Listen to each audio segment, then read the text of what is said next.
नमस्कार, स्वागत है आप सभी का एबी स्टार न्यूज में और मैं हूं आपके साथ जुबैर चौधरी। इस वक्त तो चला है हमारी देवभूमि का, जहां सबसे पहले बात करेंगे उत्तराखंड में चार धाम यात्रा की। बता दें कि केदारनाथ धाम के कपाट 25 अप्रैल को खोल दिए जाएंगे, लेकिन केदारनाथ धाम में ऑनलाइन और ऑफलाइन रजिस्ट्रेशन पर रोक लगा दी गई है। हालांकि ये रोक एक दिन के लिए लगाई गई। उत्तराखंड में चार धाम यात्रा की शुरुआत 22 अप्रैल से हो चुकी है, जहां 25 अप्रैल को केदारनाथ धाम के कपाट भी खोल दिए जाएंगे। लेकिन खराब मौसम के कारण केदारनाथ में श्रद्धालुओं के रजिस्ट्रेशन पर रोक लगा दी गई है। बता दें कि ये रोक सिर्फ एक दिन के लिए लगाई गई। दरअसल केदारनाथ धाम के कपाट खोलने से पहले ही शनिवार और रविवार को केदारनाथ में भारी बर्फबारी हुई, जिसके बाद सरकार की ओर से एडवाइजरी भी जारी की गई। वहीं मौसम विभाग ने 29 अप्रैल तक बारिश और बर्फबारी का अनुमान जताया है। इसको लेकर बर्फबारी होने के बाद जिला प्रशासन ने श्रद्धालुओं से मौसम के अनुसार यात्रा करने की अपील की। साथ ही मौसम की स्थिति स्पष्ट होने के बाद ही फिर से रजिस्ट्रेशन शुरू होने की बात कही गई है।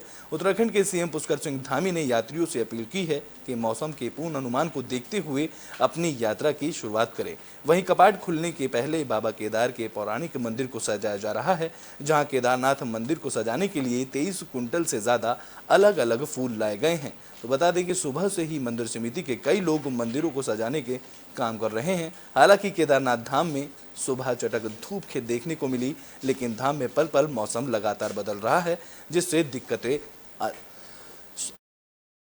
हैं। दरअसल पिछले कुछ दिनों में ही केदारनाथ धाम में लगातार बर्फबारी हो रही है और ऐसे में बर्फबारी के चलते धाम में प्रशासन की ओर से उचित व्यवस्थाएं नहीं हो पाई हैं।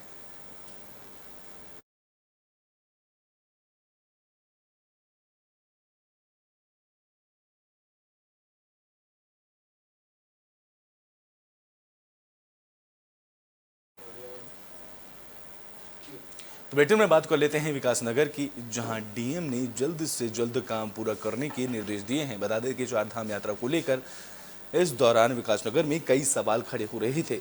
चार धाम यात्रा शुरू हो चुकी है, लेकिन तैयारियों को लेकर कई सवाल खड़े हो रहे हैं। जहां लाखा मंडल में बने शौचालय करीब 8 सालों से बंद पड़े हैं, जिसकी शिकायत डीएम से की गई, तो वहीं डीएम ने कालसी जल संस्था को व्यवस्थाएं दुरुस्त करने के निर्देश दिए। हालांकि जल संस्थान की ओर से अभी तक कोई ठोस कार्रवाई नहीं की गई है। देखना दिलचस्प होगा कि आखिर जल संस्थान विभाग कब तक इन शौचालयों को खुलवाता है।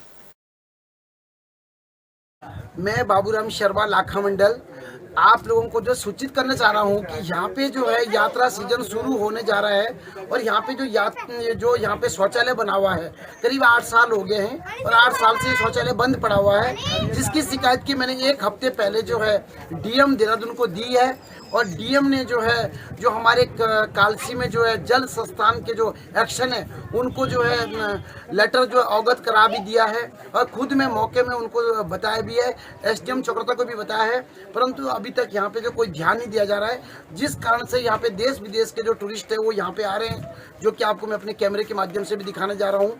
ये जो शौचालय बंद पड़ा हुआ है बड़ा दुख का विषय है।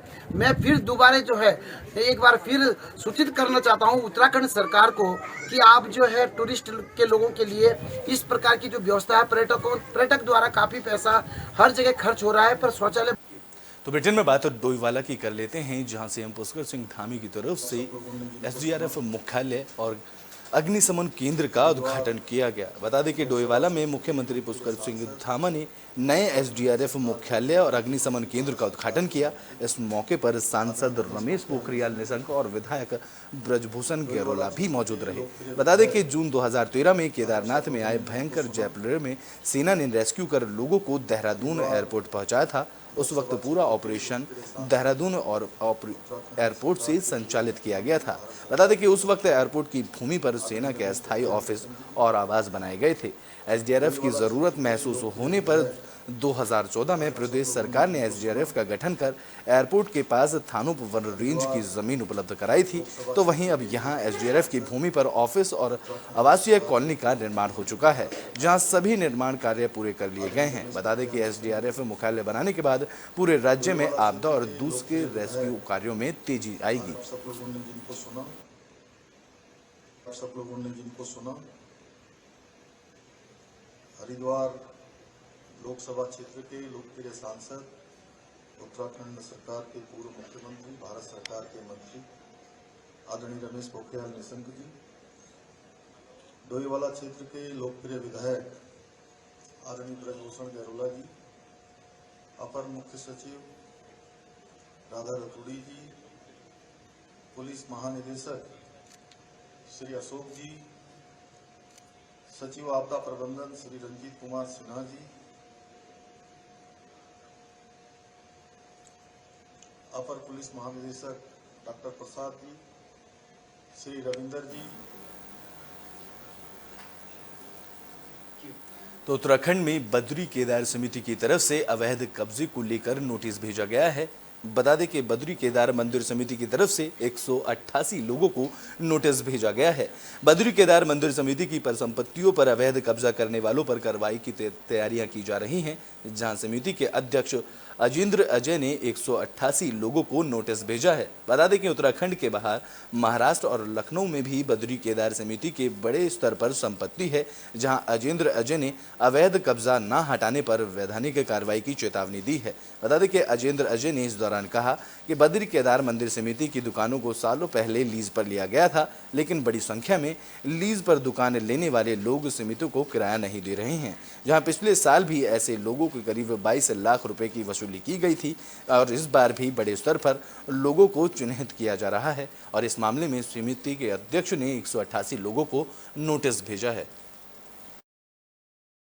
विगत वर्ष जब श्री बद्रीनाथ केदारनाथ मंदिर समिति के अध्यक्ष की जिम्मेदारी मुझे मिली तो मेरे संज्ञान में आया कि मंदिर समिति की जो विभिन्न स्थानों पर प्रदेश और प्रदेश से बाहर जो परिसंपत्तियां हैं उन पर कई लोगों द्वारा अवैध रूप से कब्जा किया गया है। मेरे संज्ञान में जैसे ही मामला आया मैंने इसकी तत्काल छानबीन कराई, जो परिसंपत्तियां हैं हमारी उनका पूरा ब्यौरा तलब किया और उसके पश्चात हमने जो अवैध रूप से कब्जा धारक है ऐसे 188 लोगों को हमने नोटिस जारी किए हैं। कुछ अन्य लोग और भी सामने आए हैं, उनको भी हम नोटिस देने की तैयारी कर रहे हैं और उनको चेतावनी दी गई है कि यदि उनके द्वारा मंदिर समिति की जो परिसंपत्तियां हैं उन पर से तत्काल कब्जा नहीं हटाया जाता है तो उनके खिलाफ हम विधिक कार्रवाई करेंगे। इसके अलावा कई ऐसे भी लोग थे जिनके द्वारा हमारी मंदिर समिति की दुकानें, धर्मशालाएँ या अन्य कोई भूमि थी उसको लीज पे लिया गया था और वो अनुबंध के अनुरूप किराया नहीं दे रहे थे, किराया राशि भी उनके द्वारा नहीं बढ़ाई जा रही थी, तो हमने उनके खिलाफ भी अभियान छेड़ा और गत वर्ष इस अभियान के तहत हमने 22 लाख रुपए की राजस्व की वसूली करी है और हम शीघ्र ही जो भी इस प्रकार के अवैध कब्जा धारक हैं अगर यदि वो कब्जा खाली नहीं करते हैं तो उनके खिलाफ हम कानूनी कार्रवाई करेंगे। तो ब्रिटेन में बात अल्मोड़ा की कर लेते हैं, जहां पूर्व सीएम हेमवती नंदन बहुगुणा की जयंती को लेकर तैयारियां की जा रही हैं। बता दें कि अल्मोड़ा में 25 अप्रैल को पूर्व सीएम हेमवती नंदन बहुगुणा की 104वीं जयंती को लेकर तैयारियां की जा रही हैं, जहां हेमवती नंदन बहुगुणा की 104वीं जयंती समारोह को लेकर स्थानीय स्टेडियम में जोरों शोरों से तैयारियां चल रही हैं। बता दें कि कार्यक्रम में सीएम पुष्कर सिंह धामी, पूर्व राज्यपाल भगत सिंह कोश्यारी, केंद्रीय राज्य मंत्री अजय भट्ट और पूर्व सीएम समेत कैबिनेट मंत्री और बीजेपी के दिग्गज नेता शिरकत करने वाले हैं, जिसको लेकर बीजेपी के जिला अध्यक्ष रमेश बहुगुणा ने बताया कि इस जयंती समारोह को सफल बनाने के लिए कार्यकर्ता डोर टू डोर जाकर लोगों को निमंत्रण दे रहे हैं। कल स्वर्गीय हेमवती नंदन बहुगुणा जी की 104वीं जयंती पर प्रदेश के यशस्वी मुख्यमंत्री माननीय पुष्कर सिंह धामी जी 1 बजे यहाँ पर पहुँचने वाले हैं। 11 बजे वो अल्मोड़ा पहुँच जाएंगे, 1 बजे कार्यक्रम स्थल पर पहुँचेंगे और मुख्य अतिथि के रूप में रहेंगे। बहुत बड़ा कार्यक्रम ये लिया गया है, स्वर्गीय हेमवती नंदन बहुगुणा जी के नाम से जो स्टेडियम है उसी पर कार्यक्रम किया जाना है। उसमें हमारे प्रदेश के मुख्यमंत्री जी सहित पूर्व मुख्यमंत्री श्री विजय बहुगुणा जी, पूर्व मुख्यमंत्री महाराष्ट्र के राज्यपाल, पूर्व राज्यपाल आदरणीय भगत सिंह कोश्यारी जी, सभी हमारे जनप्रतिनिधि और कैबिनेट मंत्री पहुंचने वाले हैं। उसको लेकर के आज पूरे बाजार में करीब 70-80 कार्यकर्ताओं के साथ जनता को हम निमंत्रण। ब्रिटेन में बात नरेंद्र नगर की कर लेते हैं, जहां एक कार हादसे का शिकार हुई।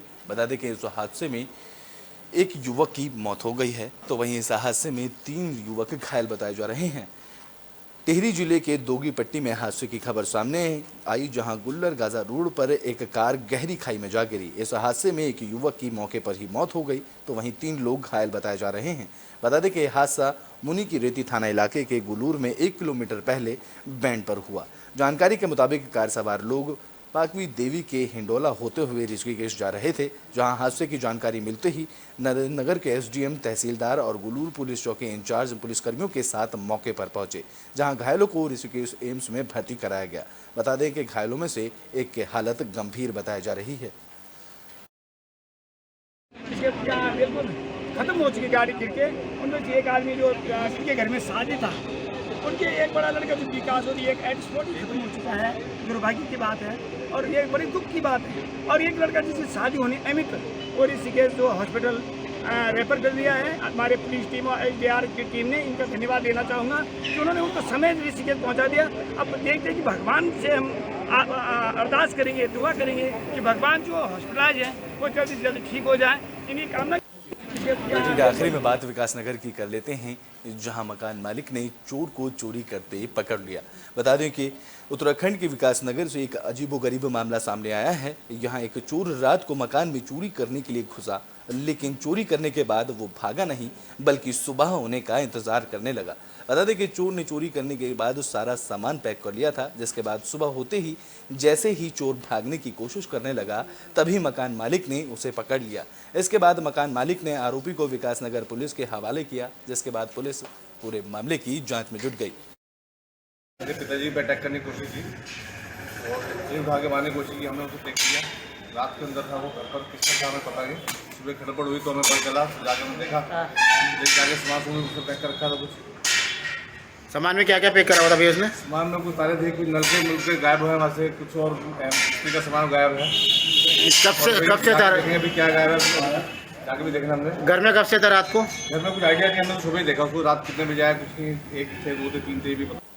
तो उत्तराखंड के बुलेटिन हमारी देवभूमि में अभी के लिए इतना ही। देश और दुनिया की तमाम खबरों के लिए देखते रहें एबी स्टार न्यूज़।